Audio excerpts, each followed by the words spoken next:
ಇವತ್ತು ನಮ್ಮ ಗಾರ್ಡನ್ನಲ್ಲಿ ಇಷ್ಟೊಂದು ಗುಲಾಬಿ ಹೂ ಸಿಗುತ್ತೆ ಅಂತ ಅಂದುಕೊಂಡಿರಲಿಲ್ಲ. ಈ 3 ವಸ್ತು ಕಾರಣ.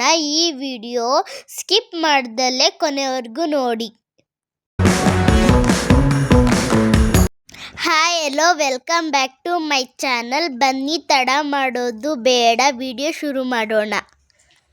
ಒಣಗಿಸಿ ಮಡಗಿದ ಮೊಟ್ಟೆ ಸಿಪ್ಪೆಯನ್ನು ಮಿಕ್ಸಿ ಜಾರಿನಲ್ಲಿ ಪುಡಿ ಮಾಡಿದೆವು. ಒಣಗಿದ ಟೀ ಪೌಡರ್ ಮಿಕ್ಸಿ ಜಾರಿನಲ್ಲಿ ಪುಡಿ ಮಾಡಿದ್ದೆವು.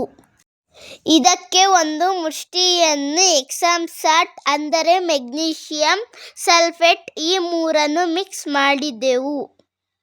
ಗಿಡಕ್ಕೆ ಕೊಡುವ ಮೊದಲು ಬುಡದ ಮಣ್ಣನ್ನು ಲೂಸ್ ಮಾಡಬೇಕು. ನೋಡಿ, ಆ ಗಿಡದಲ್ಲಿ ತುಂಬ ಮೊಗ್ಗುಗಳಿವೆ. ಅಲ್ಲೇ ಇದ್ದ ಚಿಕ್ಕ ಪುಟ್ಟ ಗಿಡಗಳಿಗೆ ಮಣ್ಣನ್ನು ಲೂಸ್ ಮಾಡಿ ಗೊಬ್ಬರವನ್ನು ಹಾಕುತ್ತಿದ್ದೇವೆ.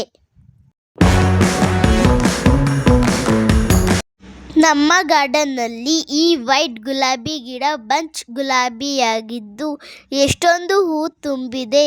ಇದಕ್ಕೆ ನಾವು ಕೊಟ್ಟಿರುವ ಗೊಬ್ಬರನೇ ಕಾರಣ.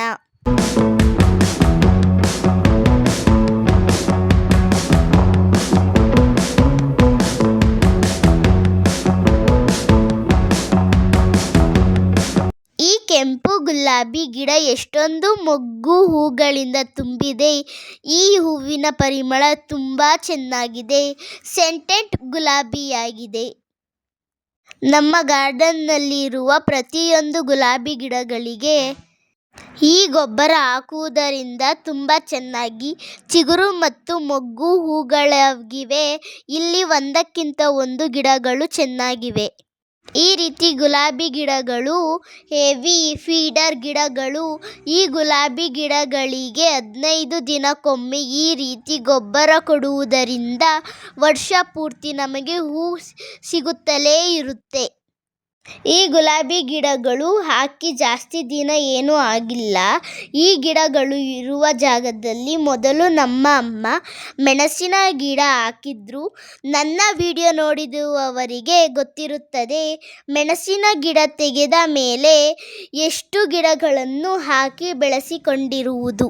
ಈ ಗೊಬ್ಬರ ಬಳಸುವುದರಿಂದ ಗುಲಾಬಿ ಗಿಡದ ತುಂಬ ಹೂ ಮೊಗ್ಗುಗಳಿಂದ ಇರುತ್ತವೆ. ಈ ರೀತಿ ಗೊಬ್ಬರ ಕೊಟ್ಟಾಗ ಇಷ್ಟು ಚಿಕ್ಕ ಗಿಡದಲ್ಲೂ ಹೇಗೆ ಚಿಗುರಾಗಿದೆ ನೋಡಿ. ಈ ರೀತಿ ಆರ್ಗಾನಿಕ್ ಗೊಬ್ಬರ ಕೊಡುವುದರಿಂದ ಯಾವುದೇ ಗಿಡಗಳು ಹಾಳಾಗುವುದಿಲ್ಲ. ಈ 3 ವಸ್ತುವಿಂದ ಯಾವುದೇ ರೀತಿ ಸೈಡ್ ಎಫೆಕ್ಟ್ ಇಲ್ಲ. ನಾನು ಪ್ರತಿಯೊಂದು ವಿಡಿಯೋದಲ್ಲಿ ಹೇಳಿರುವ ಗೊಬ್ಬರಗಳು ಆರ್ಗಾನಿಕ್ ಗೊಬ್ಬರ ಆಗಿರುವುದರಿಂದ ಗುಲಾಬಿ ಗಿಡಗಳು ಚೆನ್ನಾಗಿ ಇರುತ್ತವೆ. ಕಸದಿಂದ ರಸ ಎನ್ನುವಂತೆ ನಮ್ಮ ಗಿಡಗಳ ಅಭಿವೃದ್ಧಿಯಾಗುತ್ತಿದೆ. ಪ್ರತಿಯೊಂದು ಗಿಡಕ್ಕೂ ಬುಡದ ಮಣ್ಣು ಲೂಸ್ ಮಾಡಿ ಗೊಬ್ಬರ ಕೊಡುತ್ತಿದ್ದೇವೆ.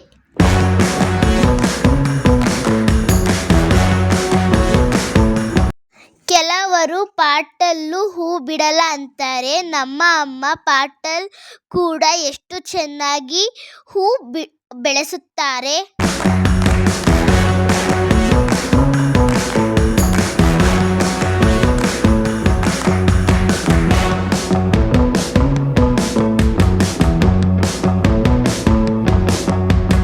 ಈ ವಿಡಿಯೋದಿಂದ ನಿಮಗೆ ಉಪಯುಕ್ತವಾದಲ್ಲಿ ಲೈಕ್ ಮಾಡಿ, ಶೇರ್ ಮಾಡಿ, ಕಮೆಂಟ್ ಮಾಡಿ. Thank you for watching. ನಾನು ನಿಮ್ಮ ಪ್ರೀತಿಯ ಕುಣಿಗಲ್ ಹುಡುಗಿ.